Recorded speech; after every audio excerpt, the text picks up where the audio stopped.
کہ ہمیں آسمان سے زمین پہ گرا دیا جائے اور مار دیا جائے rather than speaking those words. اتنے ایول اور اتنے ڈرٹی خیالات ہیں.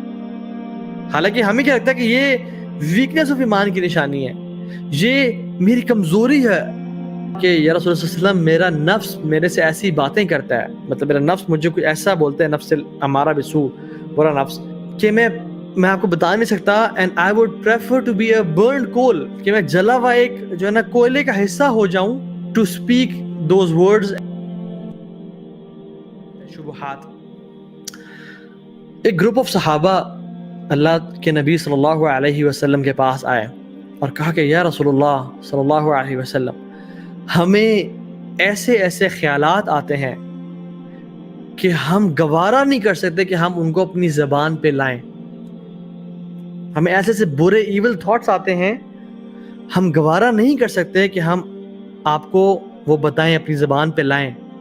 اور ایک اور روایت میں آتا ہے کہ we would prefer کہ ہمیں آسمان سے زمین پہ گرا دیا جائے اور مار دیا جائے rather than speaking those words. اتنے ایول اور اتنے ڈرٹی خیالات ہیں. تو اللہ کے نبی صلی اللہ علیہ وسلم فرمایا کہ وقد جدتموہ, کہ واقعی میں تمہیں خیالات آتے ہیں؟ قالوا نعم یا رسول اللہ, انہوں نے کہا جی یا رسول اللہ.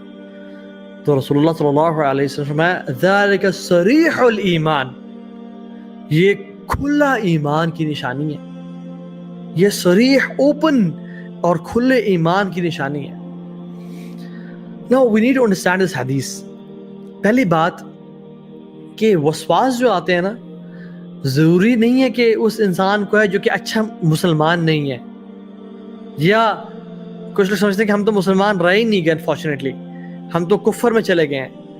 ضروری نہیں ہے کہ وسواس جو ہے نا ایک ایسے انسان کو آئے جو کہ اسٹرانگ مسلم نہیں ہے, بلکہ صحابہ سے اسٹرانگ کون ہو سکتا ہے؟ اور یہ بہترین جماعت تھی صحابہ کی, بہترین خیر القرون قرنی ثم الذین یلونہم ثم الذین یلونہم. اللہ کی میں نے کیا فرمایا, سب سے بہترین میرا دور, اس کے بعد آنے والوں کا دور, اس کے بعد آنے والوں کا دور. صحابہ کا جو جنریشن ہے سب سے بہترین جنریشن ہے انبیاء کے بعد.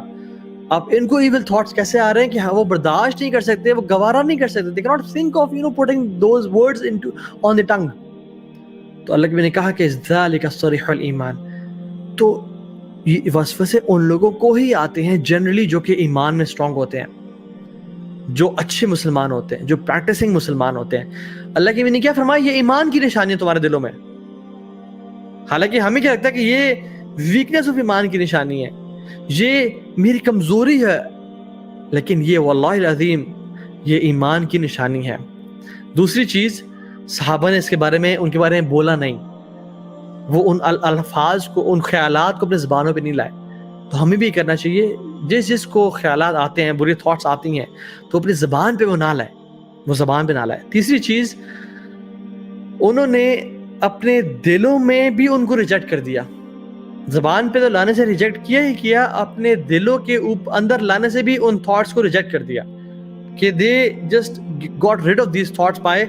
حالانکہ بار بار آتی تھیں, اس لیے کہ ایک دفعہ آئیں, بار بار آتی تھیں, لیکن وہ اس کو ڈس لائک کرتے تھے, وہ اس سے ڈسکمفرٹ فیل کرتے تھے. چوتھی چیز, وہ اس خیالات پہ شیمفل تھے, they were not proud of it. یعنی کہ جی میں تو ایسا سوچتا ہوں, آئی تھنک میرا یہ خیال ہے اللہ تعالیٰ کے بارے میں یا دین کے بارے میں. نہیں, they were not proud of it, they were shameful of it, and this is the sign of iman. And the fifth point is we need to learn from this hadith is they were Sahaba. We should be surprised کہ اگر مجھے اور آپ کو خیالات آ رہے ہیں, اور ہمیں اس شک میں نہیں پڑنا چاہیے کہ ہم شاید ویک مسلمان ہیں یا پتہ نہیں اسلام میں رہے یا نہیں رہے. حالانکہ یہ ایمان کی نشانی ہے. اللہ کے نبی صلی اللہ علیہ وسلم نے اس چیز کو ایمان کی نشانی بتایا. تو جب صحابہ کو آ سکتی ہے تو مجھے اور آپ کو نہیں آ سکتے خیالات؟ بالکل آ سکتے ہیں, لیکن ان کو زبان پہ نہیں لانا چاہیے, اور ان پہ شیمفل فیل کرنا چاہیے, اور ان کو مطلب ان پہ ریگریٹ فیل کرنا چاہیے. اور کیا کیا کرنا چاہیے انشاءاللہ میں آپ سے بات کرتا ہوں. نمبر 1 از, حدیث میں آتا ہے رسول اللہ صلی اللہ علیہ وسلم فرمایا کہ شیطان تمہارے پاس آتا ہے اور کہتا ہے کہ فلاں کو کس نے پیدا کیا, اور پھر کہتا ہے کہ فلاں کو کس نے پیدا کیا, مطلب تمہیں کس نے پیدا کیا, تمہارے باپ کو کس نے پیدا کیا, تمہارے دادوں کو کس نے پیدا کیا, حتیٰ کہ وہ کہتے کہتے فرماتا ہے والعیاذ باللہ اعوذ باللہ من الشیطان الرجیم, کہ نعوذ باللہ تمہارے رب کو کس نے پیدا کیا, تمہارے اللہ کو کس نے پیدا کیا. تو رسول اللہ صلی اللہ علیہ وسلم نے فرمایا کہ تم کیا کرو, تم شیطان کی پناہ میں آؤ اللہ تعالیٰ سے, تم اللہ کی پناہ میں آؤ شیطان مردود سے، اور دوسرا اس خیال کو وہیں رد کرو، اس خیال کو وہیں سوچنا شروع کرو۔ تو اس سے میں پتہ چلتا ہے کہ شیطان ڈفرینٹ ٹیکنیک سے آتے ہیں انسانوں کے پاس، کہ تمہیں کس نے پیدا کیا، تمہیں باپ کو، اور کرتے کرتے تمہارے آدم کو کس نے پیدا کیا، اور آسمان و زمین کس نے پیدا کیا، پھر کرتے کرتے اللہ تعالیٰ کو کس نے پیدا کیا۔ اس طرح کے خیالات دیتے ہیں انسان کے ذہن میں۔ تم کیا کرو، اس کو فوراً سے اعوذ باللہ من الشیطان الرجیم پڑھ لو، یا اعوذ باللہ السمیع العلیم من الشیطان الرجیم من ہمزہ ونفخہ ونفثہ پڑھ لو، تاکہ سب سے پہلے شیطان کو رد کر دو، اور دوسرا اس خیالات کو میکسیمم ایفرٹ کرو، کوشش کرنے کی کہ روک لو۔ اور اس بات کو بھی نوٹ کر لیں، اس بات کو بھی دیکھ لیں کہ this hadith of Rasulullah, this advice of Rasulullah is against some philosophical questions, to question everything. Philosophy کے professors اور منطق کے لوگ کیا کہتے ہیں کہ question everything. No, you shouldn't question everything. There are some things which are universal truth, جو کہ یقینی ہے. You shouldn't question everything. عبداللہ ابن عباس رضی اللہ تعالیٰ عنہ فرماتے ہیں کہ صحابی آئے رسول اللہ صلی اللہ علیہ وسلم کے پاس اور کہا کہ یا رسول اللہ صلی اللہ علیہ وسلم، میرا نفس میرے سے ایسی باتیں کرتا ہے، مطلب میرا نفس مجھے کچھ ایسا بولتا ہے، نفس امارہ بسو، برا نفس، کہ میں آپ کو بتا نہیں سکتا. And I would prefer to be a burned coal, کہ میں جلا ہوا ایک جو ہے نا کوئلے کا حصہ ہو جاؤں، to speak those words and to bring those words on my tongue. رسول اللہ صلی اللہ علیہ وسلم نے کیا پتہ کیا فرمایا؟ کہتے ہیں اللہ اکبر اللہ اکبر اللہ اکبر الحمدللہ الذی رد کیدہ الی الوسوسہ، کہ اللہ اکبر، اللہ سب سے بڑا ہے، اللہ سب سے بڑا ہے، اللہ سب سے بڑا ہے، اللہ کا شکر ہے کہ اس نے شیطان کے جو وار ہے اس کو وسوسہ تک ہی رکھا. شیطان کے جو ٹریپس ہیں اور اس کے جو وار ہیں اس کو صرف وسوسے تک ہی رکھا، اور اس کو آگے نہیں بڑھایا کہ وہ انسان کو فزیکلی بھی آ کے گمراہ کرے. یہ سنن ابو داؤد کی روایت ہے، اوتھینٹک نیریشن. تو اس میں اب دیکھیں جتنے بھی پوائنٹس ہیں، صحابہ ایک نیگیٹو وہ بات لے کے آ رہے ہیں کہ ہمیں ایسے خیالات آتے ہیں، اور اللہ کے وسلم ان کو پازیٹیو میں اور اس آپٹیمسٹک رسپانس دے رہے ہیں. کبھی کہہ رہے ہیں کہ جان لو کہ یہ ایمان صرف ایمان کی نہیں، صریح الایمان، کھلے ایمان کی نشانی ہے. کبھی کہہ رہے ہیں الحمدللہ اللہ اکبر، کہ اللہ تعالیٰ نے شیطان کو اس سے زیادہ موقع نہیں دیا. کبھی بھی انسان کو یہ نہیں کرے کہ تمہارا ایمان کیسے ہے، تم اتنے کمزور کیوں، نہیں، بلکہ الٹا تمہیں ایمان کی بشارت دی اور نشانی دی. تو جان لیں کہ جو ایمان والے ہیں نا ان کو ایسے خیالات آتے ہیں، جو دین کو پریکٹس کرنا چاہ رہے ہیں، جو علم حاصل کرنا چاہ رہے ہیں، جو جہنم سے اپنے آپ کو بچانا چاہ رہے ہیں، ان کو ہی ایسے خیالات آتے ہیں. اور یہ بات بھی جان لیں کہ یہ شیطان کی طرف سے ہیں. اگر ہم پہچان لیں کہ یہ خیالات شیطان کی طرف سے ہیں، then we will be easily able to rectify these thoughts. دوسری، don't blame yourself، اور اللہ کے نے ان کو blame نہیں کیا کہ تمہاری غلطی ہے. اور جس کو یہ خیالات آ رہے ہیں obsessive compulsive disorder regarding their ایمان and faith and purity اور وہ سب اس کے بارے میں بات کرتے ہیں، don't blame yourselves, rather blame it to شیطان، کہ شیطان مجھے تنگ کر رہا ہے اور میں نے اس کا شکار نہیں ہونا. اور تیسری چیز، اللہ کے وسلم نے اس کو پازیٹیو میں رپلائی کیا.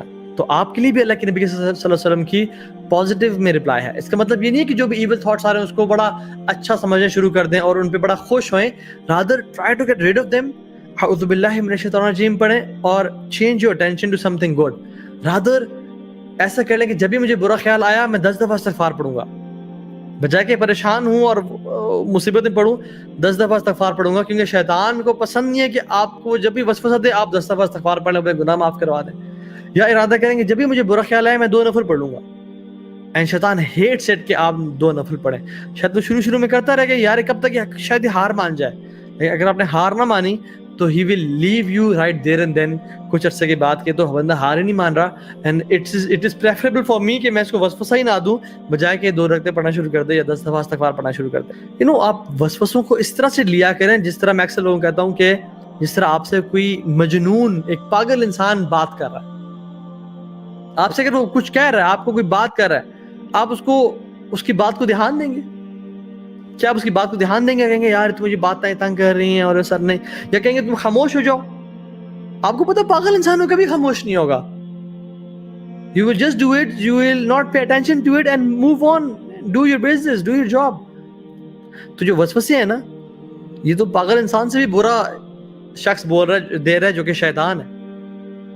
تو شیطان جو مرضی بولتا رہے. Just treat شیطان as he is a madman. جو کہ آپ کو وسوسے دے رہا ہے اور آپ کو اس سے فرق نہیں پڑتا.